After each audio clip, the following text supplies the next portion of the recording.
आई भैया, हम राकेश यादव पप्पू बिरहा लोकगीत गायक कलाकार आज रसड़ा की धरती से कमलेश भैया के देख रेख में जवाहर फिल्म बैनर तले स्वर्गीय राजमंगल यादव जी का श्रद्धांजलि बिरहा रिकॉर्ड कर रहल बनी जा। ऊ जन नायक आज हमरे बीच में नहीं खा, ऊ दर्द जवन है कि बिरहा के रूप में हमारे कवि जी लिखत हुआ। हमारे बीच में समाज सेवी विनय यादव भैया बरौली से चलकर आए हुए हैं। छात्र नेता ओम प्रकाश यादव जी भीमपुरा से चलकर आए हुए हैं। राम दरस यादव क्रांति नगरा के धरती से चलकर आए हुए हैं। जनार्दन यादव समदर्शी, ये भैया तमाम समाजवादी पार्टी राजमंगल भैया के श्रद्धांजलि देवे बदे आंसू बहावत बा, याद करत बा। हमारे बिरहा में 4 लाइन भूमिका लगल मास्टर साहब।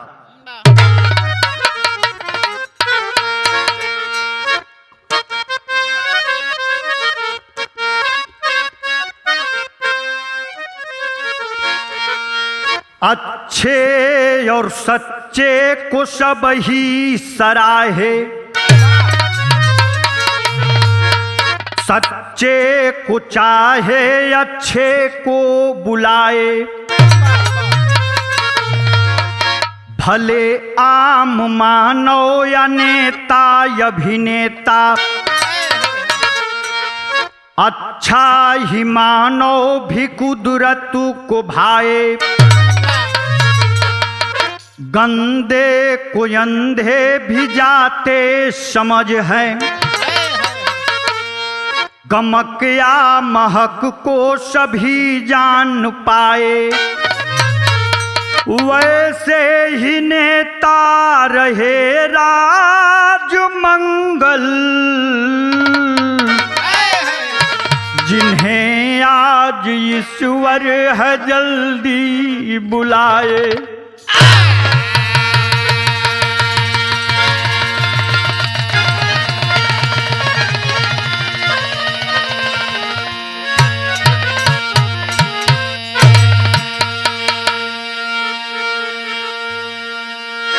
गंदे को अंधे भी जाते समझ है, गमक या महक को सभी जान जाए, वैसे ही नेता रहे राजमंगल, जिन्हें आज ईश्वर हैं जल्दी बुलाए। जे आइल है मानव रूप में, आज नहीं कल भगवान के पास जही के बाद, लेकिन केहू का कीर्ति बड़ा उजागर हो जाला, आ केहू अपने कर्म से भगवान का दर्जा पा जाला। हमारे बिरहा में गजल का लाइन लगल मास्टर साहब, कैसे?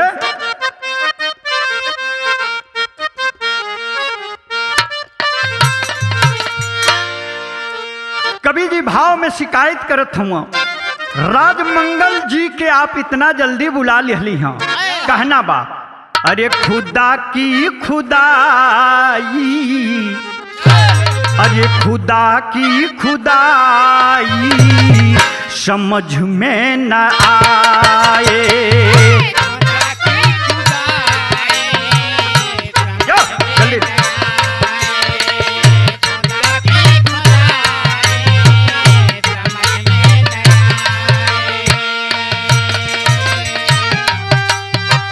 रब्बू क्या करेगा कोई, रब्बू क्या करेगा कोई नहीं जान पाए, खुदा की खुदाई समझ में न आए।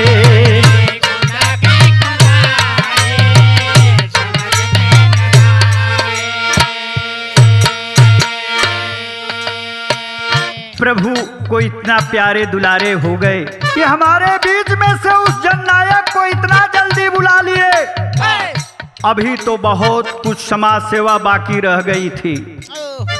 शेर के माध्यम से पूरा कहानी के वृत्तांत कैसे बा मास्टर साहब?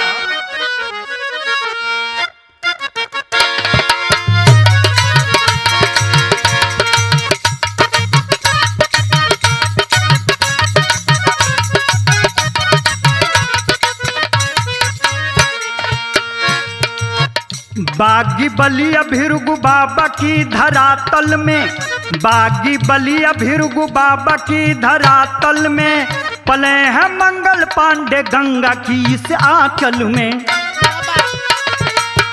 किशन कुमार बिसुकिया गांव के निवासी हैं, किशन कुमार बिसुकिया गांव के निवासी हैं। बेटा राजमंगल काटे पिता की उदासी हैं। किशन गरीब है ऊंची उनकी सोच रही, होती जयकार राजमंगल की हर रोज रही। जिला पंचायत राजमंगल 2 बार हुए, जिला पंचायत राजमंगल 2 बार हुए। रहे चेयरमैन जिला का 1 बार सुने। भैया हो श्री कृष्ण यादव बिसुकिया गांव बागी बलिया के धरती पर बड़ा बढ़िया से परिवार चलाता, कोनो चीज का कमी नहीं खे। गोद गुलजार भइल है 4 गो बेटवा। जैसे दशरथ रूपी उस श्री किशुन हर्षोल्लास से अपने गांव घर में रहत न पालन पोषण करत हो अपने बेटवन का। देखी राजमंगल इतना होनहार हो। राजमंगल यादव जब गईल हुआ मनोहर टाउन पोस्ट ग्रेजुएट कॉलेज में दाखिला ले हुआ, राजनीति के तरफ उनका दिमाग जाए लगल है। ये बाबू बलिया के वो डिग्री कॉलेज से महामंत्री चुनल गईलन। आ जब महामंत्री चुनल गईला है तो शताब्दी एक्सप्रेस के जैसे स्पीड बढ़ गई है राजनीति में। बड़े बड़े राजनेता नेता के बीच में घूमे टहले लगल हुआ। 2 बार जिला पंचायत सदस्य के भी चुनाव जीत गईलन।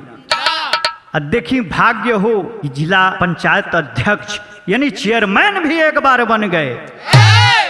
अखिलेश जी राष्ट्रीय समाजवादी पार्टी के राष्ट्रीय अध्यक्ष अखिलेश जी की नजर पड़ी है। 2002 में संपर्क साधते हैं और जिला का अध्यक्ष बना देते हैं। समाजवादी पार्टी का 2002 में बलिया जिला का जिला अध्यक्ष चुने गए और दूसरी बार भी उनको फिर मौका दिया गया। हमारे बिरहा में धुन बदल गई मास्टर साहब।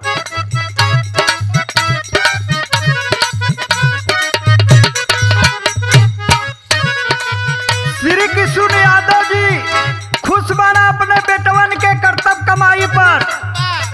राजमंगल यादव जन जन का नेता कहा रहे हैं, लोगों के सुख दुख में हर समय खड़ा देख करके श्री कृष्ण जी हर्षोल्लास में कह रहे हैं क्या?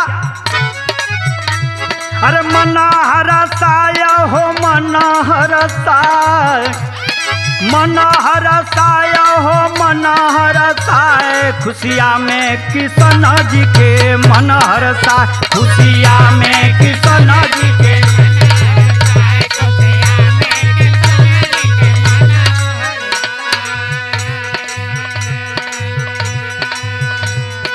दशरथ के जैसे हो 4 मोरे ललना, दशरथ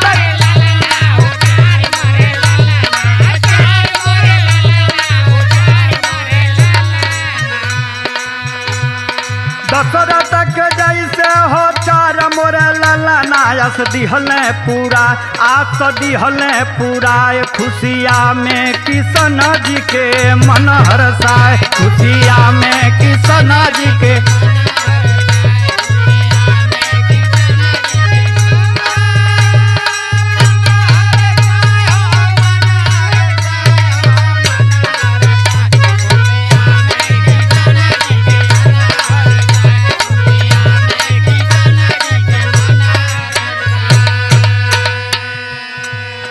चारों तरफ हाहाकार मच गई है राजमंगल यादव जी का। दुखी गरीबन के बीच में जात हुआ, उनका मदद करत हुआ। राजनीति में वो ऊंचाई के ही प्राप्त कर लेले बाना। राष्ट्रीय अध्यक्ष अखिलेश जी के दाएं बाएं में बैठे का सौभाग्य मिलत रहता। धीरे धीरे बयान कैले हुआ कि अब गांव में रहला से काम ना चली, राजधानी पर चल के अड्डा जमावे के पड़ी।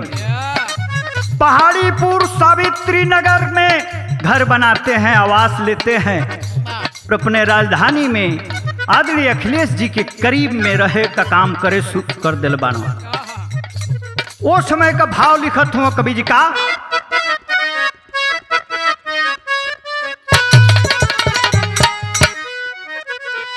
लखनऊ के नगरिया में जाई के, लखनऊ के नगरिया में जाई के, रहे घर बनाई के, रहे घर बनाई के।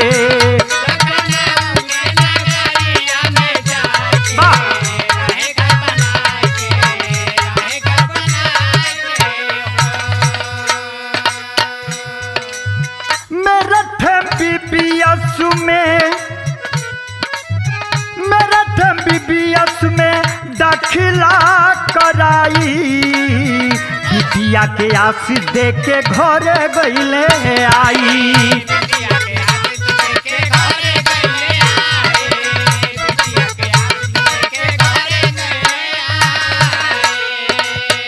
सोए चयन से खाना पीना खाई के, सोए चयन से खाना पीना खाई के, सुते हर साई के, सुते हर साई के।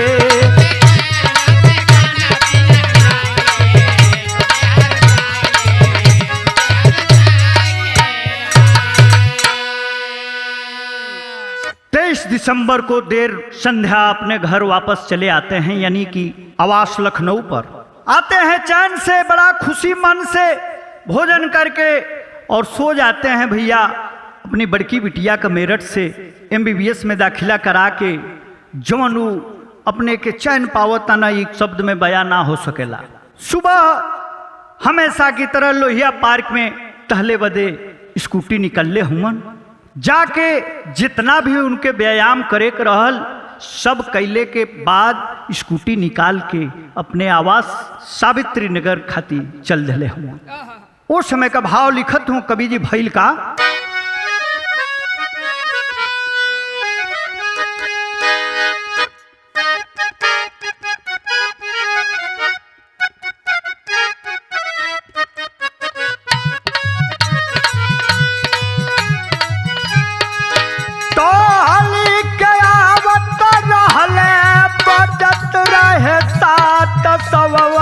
गड़िया हो जाई के कि सब वाली गड़िया हो जाई के, कोई लस टक्कर वाला घाट सब वाली गड़िया हो जाई के।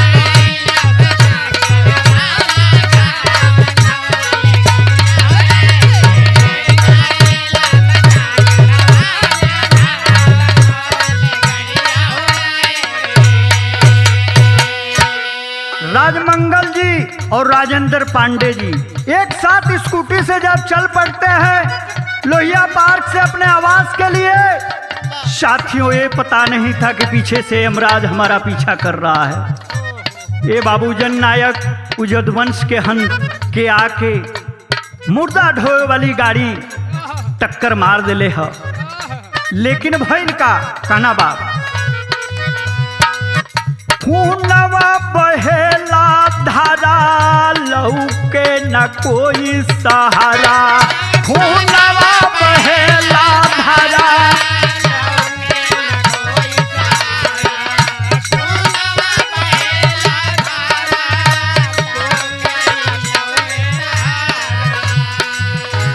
बाबूजी जब टक्कर स्कूटी में वो 100 वाली गाड़ी मार देती है, एक साइड में दोनों लोग लहू लुहान गिर पड़ते हैं।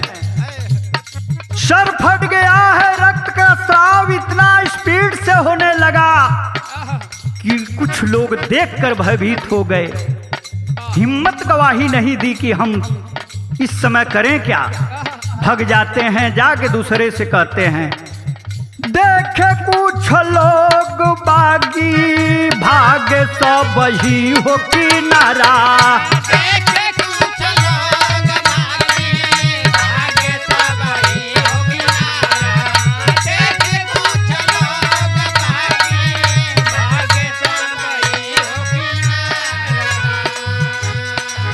बागपट्टी के उराही देखले हजात सब वाली गड़िया हो जाई के, सब वाली गड़िया हो जाई के, टक्कर वाला कोई दिहल घाट सब वाली गड़िया हो जाई के।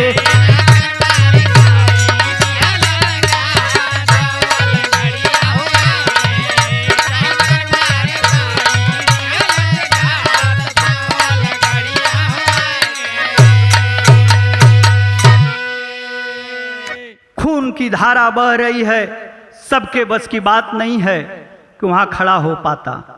बागपट्टी का एक नौजवान जब देखा है, राह चलते राहगीर था, जा रहा था, कोई नेक इंसान तड़प रहा है, फोन बज रहा था, नेताजी का उठाया है, रिसीव किया है, सही सही सूचना को बताया है अनहोनी को, और एम्बुलेंस बुलाकर अस्पताल में ले गए हैं। चारों तरफ अफरा तफरी का माहौल है, जननायक बुरी तरह से घायल हो चुके हैं।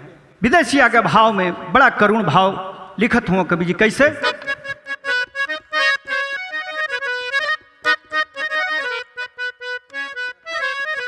राहगीर देखले जब नेताजी कहलिया हो, आ फोन कैले चारो ओर मचल खलबलिया।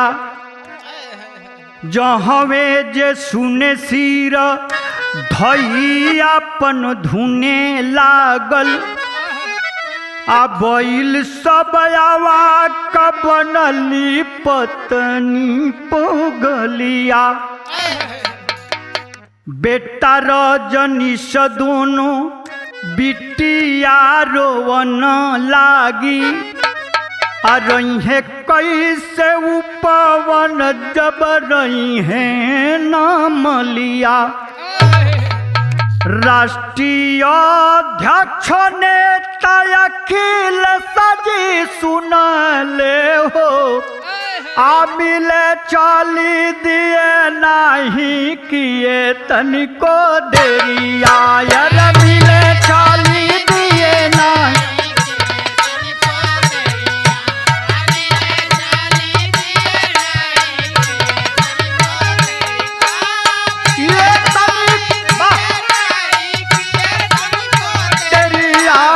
मिले चाली दिए नहीं।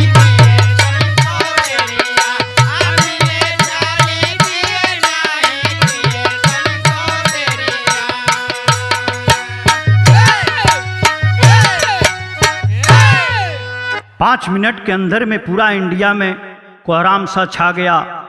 सपा के ईमानदार सिपाही हमारे बीच नहीं रहे। राष्ट्रीय अध्यक्ष आदरणीय अखिलेश जी सुनते हैं, अपने टीम के साथ फौरन उस हॉस्पिटल में जा करके रुधे गले से सबको ढाढ़स बंधा रहे हैं और रो रहे हैं। बाबूजी, उस समय की बात कवि ने बड़ा अच्छी लाइन में लिखा है, कैसे?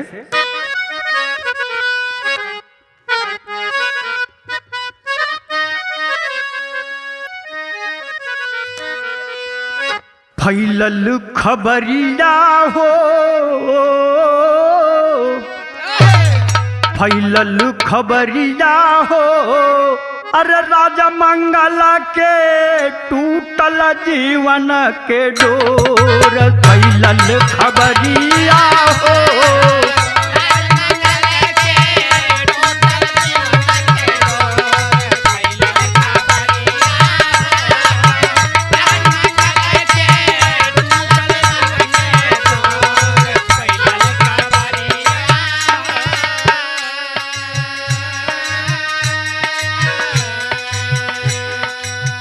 घर तो घर रोवे गाँव नगरिया, विधन के दे दो तो ये भैया।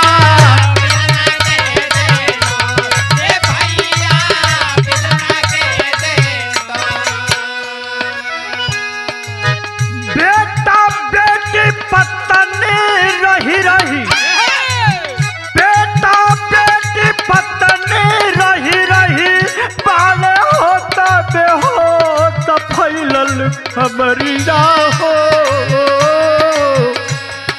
फैलल खबरिया हो, राजमंगल के टूटल जीवन के डोर। फैलल खबरिया हो,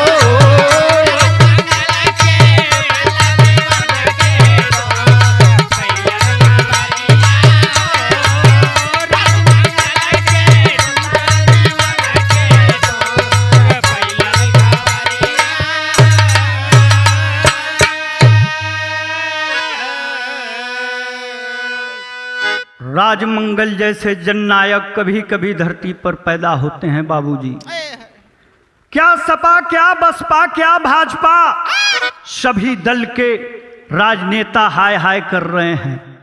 जो जहां से सुन रहा है, जिस अवस्था में है, दौड़कर उस हॉस्पिटल के तरफ जाता है। भैया हो टेरी के भाव में कभी कितना मार्मिक बात बताओ, तुम गौर करेंगे साथियों।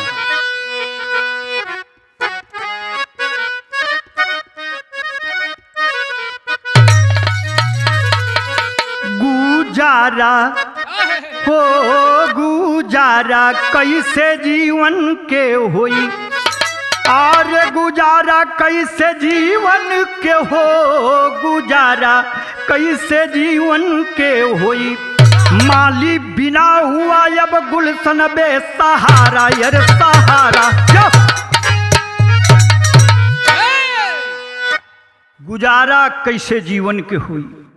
घर परिवार दोस्त मित्र समाजवादी पार्टी यही सोच रहे हैं कि ऐसा प्रभु आपने अगर अच्छे अच्छे जननायक जो समाज सेवी हैं उन्हें बेसमय आप अपने पास बुला लेंगे तो हमारे इस कलयुग में हमारे धरातल पर क्या होगा। बाबूजी गीत लगा। वाह। सभा के राष्ट्रीय अध्यक्ष पूर्व मुख्यमंत्री कृष्णा रूपी अखिलेश जी पहुंचते हैं हॉस्पिटल में। आंखों से आंसू का सैलाब बह रहा। साथियों सोच रहे हैं उनके मन की बात को चेहरे को पढ़ के कवि ने लिखा है क्या। सोचे अखिलेश देश, और सोचे अखिलेश देश, खोया कोई नूर हो की। सापा के तनहिया कहें, सापा से तनहिया काहे, दूर गईल दूर हो की। सापा से तनहिया काहे, दूर गईल दूर हो की।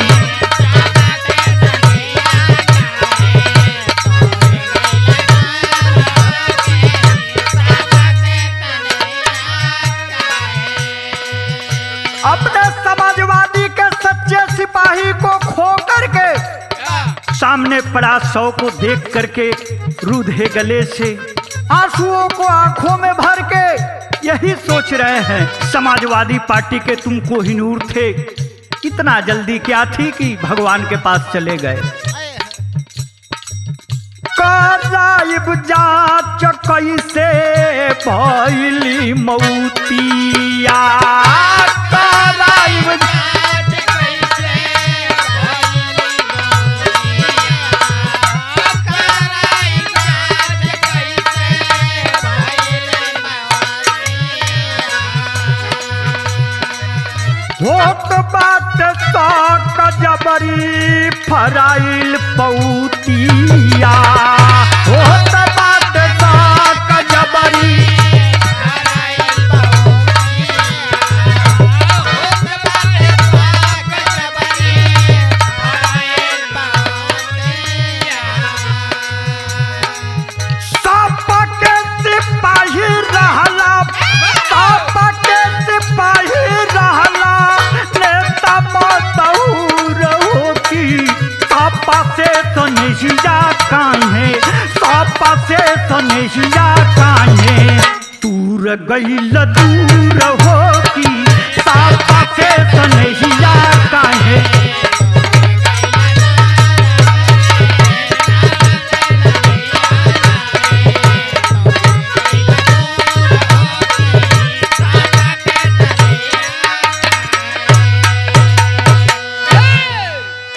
को पड़े सामने देख करके सभी भाव विभोर हैं, रो रहे हैं, विलाप कर रहे हैं, लेकिन मन में एक शक भी हो रहा है। उभरते हुए कद्दावर नेता थे, विपक्षियों की चाल हो या इनका कोई दुश्मन 100 वाली गाड़ी को हायर किया हो और सुपारी दे करके इनकी हत्या करा दिया हो। लेकिन जांच का विषय है मास्टर साहब, संविधान और अपने कानून पर हमें 100% विश्वास है। पहपट में कहना बा मास्टर साहब।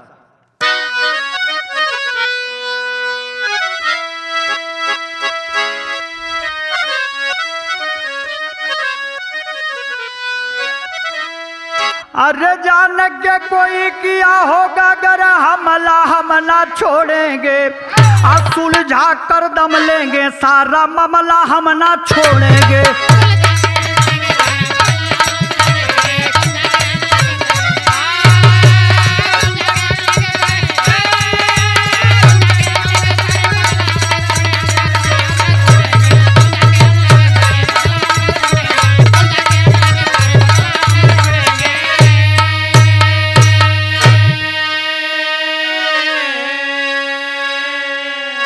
राजमंगल दंगल में सबको सब दिन दिए पछाड़ी हो, कैसे जन सेवक के तन पे चढ़ गई देखो गाड़ी हो। अरे जन सेवक था जन जन का अगला हम ना छोड़ेंगे, जन सेवक था जन जन का ये जगला हम ना छोड़ेंगे, सुलझा के दम लेंगे, सारा मामला हम ना छोड़ेंगे।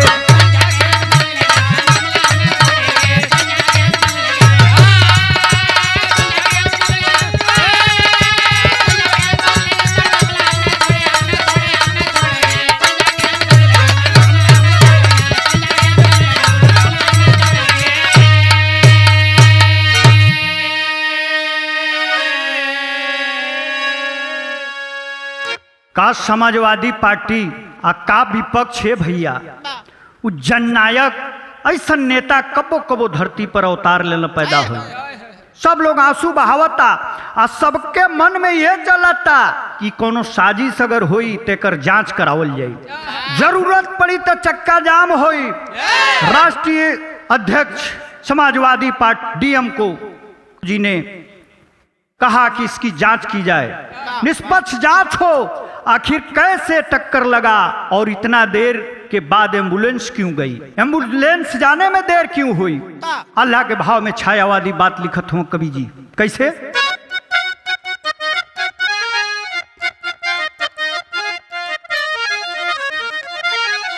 सच्चा सहाया कहे रायल जनता के भैया,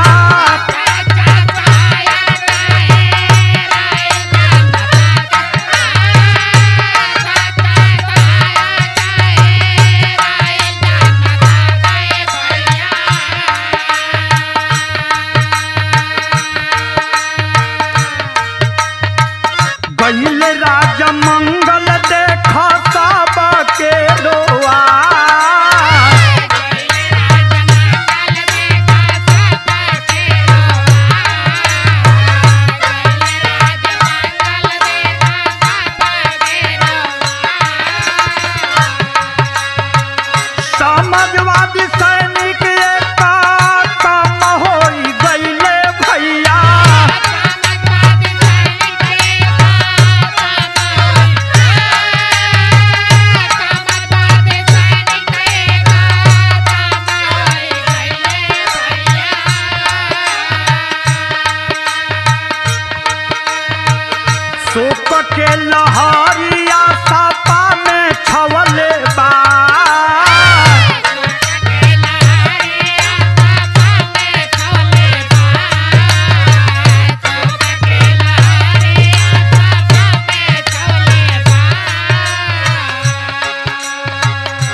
आए है बाबूजी, हॉस्पिटल में राजेंद्र पांडे जी एडमिट हैं।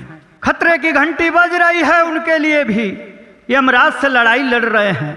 इधर राजमंगल जी का वो सुंदर सा शरीर 100 में तब्दील हो चुका था। फूलों के माला से सजा करके बाई रोड पूर्वांचल एक्सप्रेसवे से घर लेकर पिसुकिया गांव आते हैं लोग भैया। रात के 10 बजे सब लोग आंसू बहा रहे हैं और आए हैं, रोन पीटन पड़ल बा। सुबह भइल बा, लेके घाट पर लोग जाता। शब्दों में बयान नहीं किया जा सकता है उस जन सैलाब को जो उमड़ा था। क्या पार्टी, क्या अन्य पार्टियां, नेता, विधायक, MP, MLA, मंत्री, आसपास के गांव के लोग, छोटे बड़े बूढ़े, सबका तांता उस घाट पर लग गया बाबूजी। भैया हो, बलिया के महावीर घाट पर तांता लग गई है, खड़ा होके के जगह नहीं खे। कितना लोग मूर्छा खा के, पिछाड़ा खा के गिर जाता, कितना लोग बेहोशी के हालत में बहुत देर तक बेहोशे रह गई। ये भैया कब्बो कब्बो ऐसा जननायक धरती पावे न। बिरहा के आखिरी कड़ी में कहना बा मास्टर साहब का,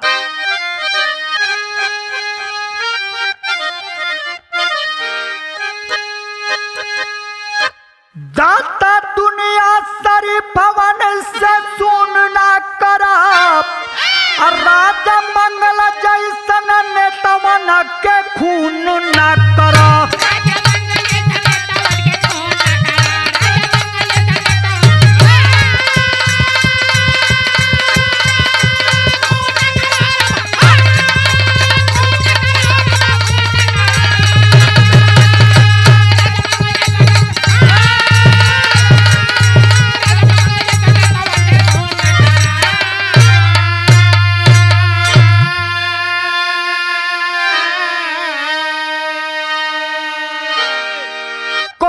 जोगी बाबा राम राजा हम ले आई, आया इस राम राज रोहिया पोना बचे पाई।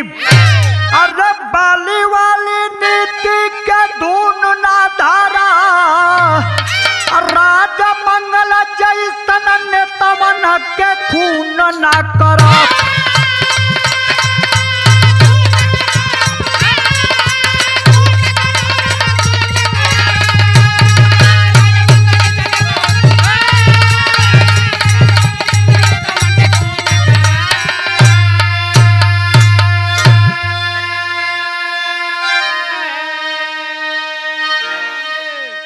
मैं राकेश यादव पप्पू अपने बिरहा पार्टी के तरफ से स्टूडियो में विराजमान हैं गौरी शंकर भैया जी, बिरहा के सुपरस्टार गायिका ज्योति सरगम जी, सद्दीक चचा, सुग्गी चचा, अशोक भाई, ब्रजराज भाई, सह पूरा स्टूडियो के तरफ से दिवंगत आत्मा के बहुत बहुत पुष्पांजलि, श्रद्धांजलि अर्पित समर्पित कर रहल बनी जा। स्वर्ग में ऊंचा स्थान दे प्रभु उनके। बिरहा के आखिरी कड़ी में कहना बा मास्टर साहब का, कुसुम पराग जद्दू देव भोला पूज्य हमारे, सुरेंद्र काशी धर्मेंद्र बिरहा में रंग पसारे हो। गुजारा कैसे जीवन के होई, लिखते हो प्रकाश राकेश को दे सहारा।